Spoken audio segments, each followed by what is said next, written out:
Saudara Roy Suryo, Rismon Sianipar, dan sejumlah tokoh tim pembela aktivis dan ulama memenuhi undangan klarifikasi di Polda Metro Jaya terkait tudingan ijazah Joko Widodo palsu. Pada Rabu 9 Juli nanti mereka juga dijadwalkan mengikuti undangan gelar perkara khusus di Barreskrim Polri. Dalam proses di Polda Metro Jaya, Roy, Rismon, dan TPUA adalah pihak terlapor. Sementara di Barreskrim Polri, Joko Widodo yang menjadi terlapor. Lalu bagaimana penanganannya? Kita akan bahas bersama kuasa hukum Joko Widodo. Sudah ada Mas Rifai Kusumanegara, serta juga dari pihak terlapor Bang Rismon Sianipar. Dan kita akan bertanya langsung, sudah ada Bang Rismon. Bang Rismon, tadi diperiksa dari jam berapa sampai jam berapa dan ada berapa pertanyaan Bang Rismon? Ya, saya memenuhi undangan klarifikasi dari Polda Metro Jaya ya hari ini tanggal 7 Juli 2025 ya sekitar pukul 10.30 ya sampai jam 4.30 WIB ya sore. Jadi pertanyaan-pertanyaan itu ada sekitar 97 pertanyaan, tetapi terakhir direduksi atau disimplifikasi menjadi hanya 34 pertanyaan. Nah, tetapi sebelum pertanyaan itu saya jawab, ya, saya ada sedikit perdebatan ya antara saya dengan penyidik untuk memastikan bahwa terkait dengan pasal pelaporan ya yang dilaporkan kepada kami dan ditujukan kepada kami, yaitu pasal 160 KUHP, yaitu di mana dalam judicial review ya Mahkamah Konstitusi telah menyatakan bahwa pasal 160 itu adalah delik material, bukan delik formil. Ya. Jadi saya menanyakan apa bukti material yang dibawa oleh pelapor. Ya, bukti material artinya tindak pidana yang telah terjadi di dunia nyata akibat penghasutan yang dituduhkan kepada kami. Dan penyidik mengatakan tidak ada, gitu. Tidak ada bukti material ya tindak pidana real.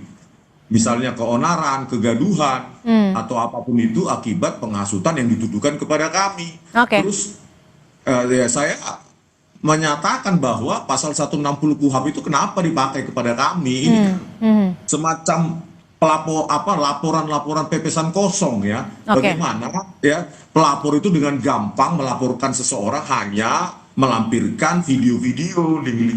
Artinya akibat keberatan Anda ini yang membuat dari 90 sekian pertanyaan direduksi jadi 30 pertanyaan. Ini pertanyaannya yang 30 ini seputar apa? Ya bisa jadi itu menjadi hal yang mereduksi jumlah pertanyaan tersebut gitu. Terutama setelah kami berdebat di situ terus kami lanjutkan yang dilanjutkan oleh penyidik yaitu terkait dengan atas otoritas siapa saya meneliti ijazah dan skripsi Joko Widodo, dan bagaimana saya mendapatkan lembar pengesahan skripsi tersebut, di foto di mana, dan di siapa yang menyerahkan atas persetujuan UGM atau tidak, itu jelas sekali. Makanya saya meminta kepada Wakil Rektor UGM ya Profesor Wening ya karena telah berjanji kepada kami untuk merilis video pertemuan tanggal 15 April 2025 yang lalu secara utuh atau memberikan kepada kami agar masyarakat dapat melihat apakah yang kami lakukan murni sebagai alumni yang dimana UGM adalah alma mater kami, atau kami di dalam itu mencoba untuk berargumentasi yang mengakibatkan penghasutan. Jadi UGM juga harus terbuka, video pertemuan 15 April itu harus dirilis. Gitu, Bu. 30 pertanyaan ini Anda bisa jawab semuanya? Ya, 34 pertanyaan ini sebenarnya sangat tidak relevan ya dengan penghasutan yang dituduhkan kepada kami, karena tidak ada bukti material yang disediakan oleh pelapor. Baik juga dengan video-video yang ditanyakan kepada kami terkait dengan pasal 28 ayat 2. Kami tidak ada berbicara tentang suku, ras, agama, warna kulit, ataupun hal-hal diskriminatif yang lain terhadap Pak Joko Widodo. Jadi memang pasal-pasal ini seolah-olah ingin menjaring kami ya, sehingga apapun kesalahan kami sekecil apapun ya nanti akan diinterpretasikan oleh ahli bahasa untuk untuk menersangkakan kami gitu. Oke, memangnya bukti material apa sih yang Bang Rismon harapkan bisa ditunjukkan ataupun dihadirkan oleh penyidik? Ya setidaknya bukti-bukti material, ada video atau berita yang terverifikasi online ataupun tidak online yang merupakan tindak pidana yang dituduh akibat dari penghasutan yang kami dituduhkan kepada kami. Itu tidak ada sama sekali untuk mengkonfirmasi. Tidak ada sama sekali bukti. Jawaban dari penyidik apa ketika tidak bisa dilampirkan bukti-bukti material ini? Yang pasti ya si pelapor ini 5 orang ini itu tidak menyediakan apapun, itu dicarikan polisi, dicarikan penyidik nanti atau sudah didapatkan katanya ya, tetapi ketika saya tanyakan ya tidak mau memberitahu. Tetapi hal yang pasti di sini betapa mudahnya seseorang melaporkan orang lain dengan tujuan penghasutan, tetapi mereka yang melaporkan itu tidak menyediakan bukti materi ya tindak pidana akibat penghasutan tersebut, padahal majelis konstitusi ya Mahkamah Konstitusi telah menyatakan bahwa delik itu adalah delik materi. Artinya si pelapor seharusnya menyediakan bukti materi dong. Akibat dari penghasutan yang dituduhkan kepada kami. Gitu.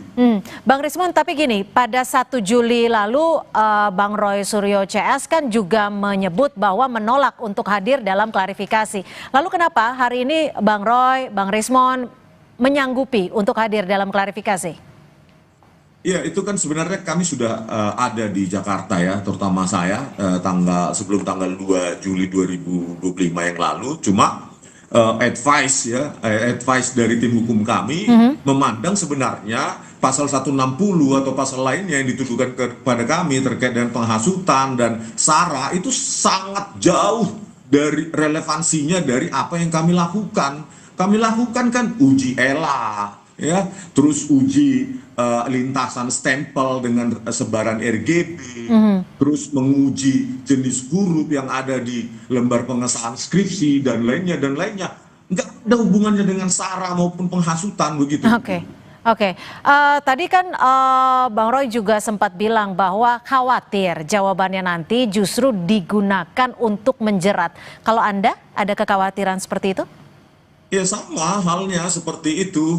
Ya takutnya jawaban kami nanti diinterpretasikan sesuai dengan keinginan menggunakan ahli-ahli bahasa. Padahal murni kami lakukan tanpa ada motivasi lain, apalagi untuk menghasut. Untuk apa kami menghasut? UGM adalah alma mater kami yang kami cintai. UGM itu alma mater kami yang sangat kami cintai dan kami sangat respect dengan dosen-dosen kami dulu yang mendidik kami. Begitu. Gak ada kepentingan kami merusak nama UGM atau kepentingan untuk menghasut. Kami itu alumni alma mater kami, UGM itu S1 dan S2 kami, baik Pak Roy maupun Bu Tifa, itu UGM adalah sangat berjasa dalam hidup kami. Gitu. Oke, Bang Rismon, ini kan tanggal 9 Juli akan ada gelar perkara khusus. Anda juga akan hadir dalam tanggal 9 Juli nanti?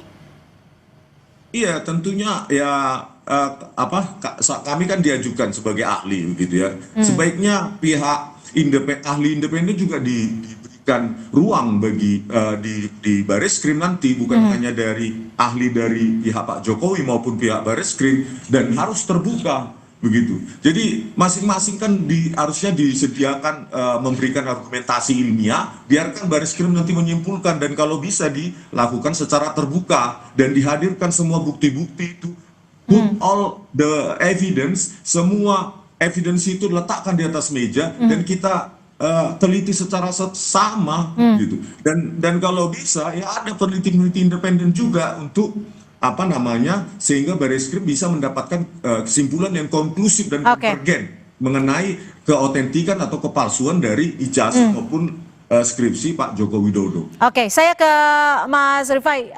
Tadi sudah ada yang diperiksa, termasuk salah satunya Bang Rismon dan juga Roy Suryo.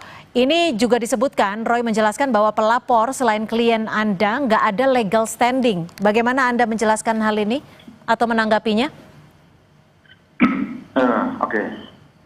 Pada intinya saya memahami argumentasi yang disampaikan Pak Rismon dan kawan-kawan.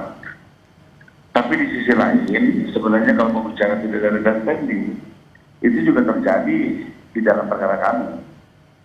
Sebenarnya pertanyaannya adalah apakah TPUA memiliki legal standing untuk mempersoalkan kepalsuan ijazah Pak Jokowi? Itu pun juga kalau dicermati, didalami, terlihat tidak ada legal standing. Apalagi pasal 263 itu ada satu unsur harus terjadinya kerugian. Jadi pelapor itu seharusnya saksi korban yang dirugikan akibat terjadi pemalsuan. Nah, dalam hal ini kan sebenarnya apa kerugian yang diderita oleh TPUA seandainya misalnya ijazah tersebut palsu? Yang punya kewenangan atau kompetensi untuk melapor justru pertama adalah UGM. Karena misalnya kalau ijazah dipalsukan, UGM yang paling merugikan pertama. Kedua mungkin KPU atau KPUD. Lalu ketiga mungkin paslon lain pada saat pilpres atau pilkada. Nah, mereka-mereka yang memiliki kepentingan untuk melaporkan ijazah. Jadi sebenarnya kalau bicara legal standing di perkara kami pun juga di baris ini, kami berpandangan secara yuridis tidak ada legal standing TPU untuk melaporkan. Mas Rifai, tadi Bang Rismon juga menyatakan bahwa sempat berkeberatan kepada penyidik bahwa meminta untuk dilampirkan bukti-bukti materialnya, tapi tidak bisa dilampirkan. Bagaimana Anda menanggapi hal ini? Ya, memang kalau pemeriksaan itu kan penyidik hanya mendengar keterangan. Ya, bukan berarti yang memberi keterangan seolah-olah menjadi supervisornya penyidik ingin melihat bukti ini itu. Itu memang tidak ada forum itu gitu, Pak. Namanya orang dipanggil oleh penyidik, sekedar dimintai keterangan. Bisa dijawab silakan, tidak bisa dijawab juga tidak silakan. Jadi bukan pada tempatnya seorang saksi itu justru meminta bukti-bukti apa yang penyidik minta itu biasanya justru pertanyaan-pertanyaan itu sebaiknya diajukan oleh pengacara, bukan oleh terperiksa. Itu ketentuannya. Mas Rifai, nanti tanggal 9 Juli 2025 ini kan akan dilakukan juga gelar perkara khusus. Bagaimana Anda bisa melihat jikalau nanti Mas Roy Suryo akan dihadirkan sebagai ahli telematika? Ya, kalau kami seperti yang sudah kita sampaikan sebelumnya, kami menolak jika Pak Roy diajukan sebagai ahli karena dari pandangan kami, pertama ini melanggar ketentuan hukum acara pidana maupun Perkapolri. Kenapa? Pertama, yang namanya saksi itu hanya bisa diajukan oleh penyidik atau tersangka dan penasihat hukumnya. Tidak ada namanya saksi ahli itu diajukan oleh pelapor. Itu KUHP yang bicara seperti itu. Jadi menjadi aneh kalau ada pelapor ujuk-ujuk membawa ahli untuk didengar keterangannya gitu. Itu yang pertama. Kedua, kami menilai Pak Roy tidak memiliki kompetensi maupun kapasitas untuk menguji objek yang bersifat analog. Nah, ketiga, kami melihat beliau sudah tendensius dan memiliki kepentingan subjektif, ya. Karena kita tahu selama ini statement-statementnya sendiri sudah menyerang Pak Jokowi, ya, sudah mendiskreditkan Pak Jokowi. Sementara menurut hukum acara pidana, seorang ahli itu harus independen, harus objektif. Ya, tidak bisa memberikan keterangan-keterangan di luar penelitiannya. Jadi Anda contoh mudahnya gini aja, Mbak. Kalau ada seorang dokter melakukan otopsi, ya, kami tangkap. Artinya dari pihak Pak Jokowi sendiri keberatan jika Roy Suryo akan dihadirkan sebagai salah satu ahli dalam gelar perkara khusus 9 Juli nanti. Terima kasih. Dan keberatan kami berdasarkan hukum. Baik, kami tangkap. Terima kasih Mas Rifai Kusumanegara, kuasa hukum dari Joko Widodo, dan juga Bang Rismon Sianipar. Terima kasih sudah bergabung bersama kami di Sapa Indonesia Malam. Selamat malam.